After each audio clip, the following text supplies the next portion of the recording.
맛있는 그런 조리법을 개발을 한 다음에 열심히 만들고 이제 적정한 가격에 빵을 내놓죠.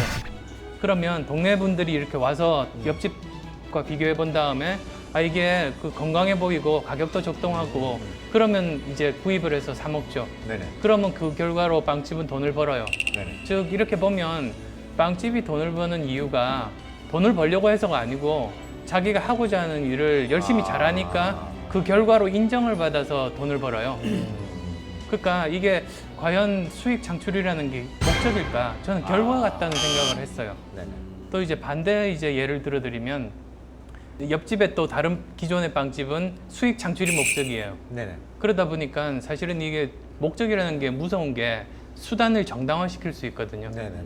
그러니까 돈을 벌기 위해서는 어떻게 하느냐? 그 값싸고 건강에도 안 좋은 재료를 사서 네네. 이렇게 빵을 만들면 돈은 최대한 많이 벌죠. 네네. 근데 그 빵집만 많이 벌고 그 동네 아이들은 다 건강을 잃어요. 그러니까 사실은 사회악인 거죠. 혼자 잘 살지 사회 전체로 보면 해가 되는 그런 존재. 이게 범죄 집단하고 다를 바가 없거든요.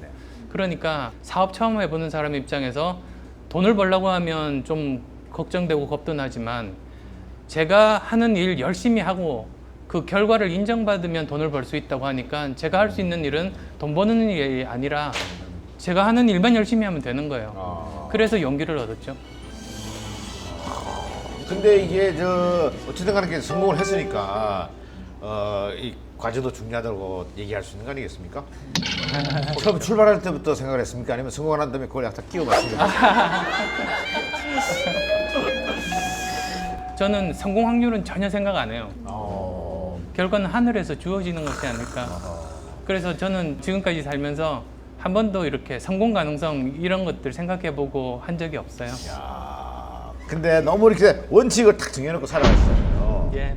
그러면 사실 우리가 뭐 책에서도 나오고 속담에도 있지만 맑은 물에는 고기가 살지 않는다. 예. 좀 접대도 해야 되고 예. 딸랑딸랑도 해야 되고 예. 편법이라든지 예, 안 썼어요. 미안합니다. 쓰셔도 여기서 어떻게 얘기하세요? 근데 글쎄 그게 편법이 될 수 있을지는 모르겠는데 그 초창기 한 4년 정도는 그 직원들 월급 맞춰주는 게 굉장히 힘들지 않습니까? 그렇죠. 그럼 한 달 내내 고생을 하는데도 결국은 이제 현금이 없거든요. 근데 월급날 돈이 없다고 해서 직원들한테 어음을 줄 수는 없잖아요. 그래서 그걸 가지고 은행에 가서 속칭 이제 어음깡을 하는 거죠. 깡을 해가지고. 근데 그게 이제 뭐 지금은 안 그런데요. 옛날 같으면 이게 그 원칙이 없더라고요. 그냥 그 담당 직원이 기분 좋으면 해주고 기분 안 좋으면 좀 이렇게 네네네. 고생하고. 그래서 저 같으면 항상 이제 저기 곰보빵을 좋아하는 직원이 하나 있어가지고 은행 갈 때 항상 이렇게 들러서 곰보빵 사가지고 갔던 그런 게 편법인가? 그 스트레스는 어떻게 푸세요? 그래요. 그러니까 이 뭐 스트레스. 쌓이면 풀어야 될 거 아닙니까? 아니 화를 이렇게 막 내신 적이 없으세요? 네. 저한테는 화가 나죠. 다른 사람한테 화는 안 내요. 아 그래요? 그리고 회사에서도 보면 제가 화를 낸다고 문제가 해결되기는커녕 다른 사람들 긴장하게 만들고 그러니까 이미 자기 잘못을 알고 있는 사람한테 화내는 것만큼 어리석은 일이 없더라고요. 예. 자기한테 화가 날 때는 어떻게 합니까? 소리 지르고 막. 그래서 예 저한테 화가 날 때는 네. 뭐 저기 그냥 샤워 틀어놓고 한번 이렇게 고함을 한번 질러 본다든지 고함 크게 지르는 건 확실하죠. 예. 이렇게 하지 않았어요? 약간 느낌이 이렇게 그 혼자 있으실 때도 이렇게 약간 이렇게 가름맛 하시고 이렇게 지르시 느낌이 약간 그래서 그래요. 상상이 잘 안 돼요. 네. 근데 물을 크게 틀어야 돼요. 네. 그러니까 물소리에 저기 그 목소리가 이렇게 가려야 되니까 또 그것도 가리시는 거예요?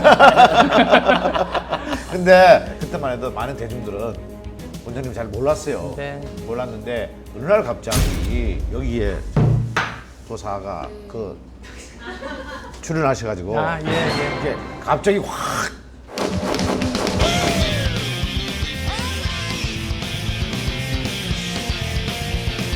그 이후로 이제 방방곡곡을 다니시면서 강의를 하셨단 말이에요. 네. 이제 청춘 콘서트를 시작하셨는데 청춘 콘서트는 아니었었고요. 이름은 원래는.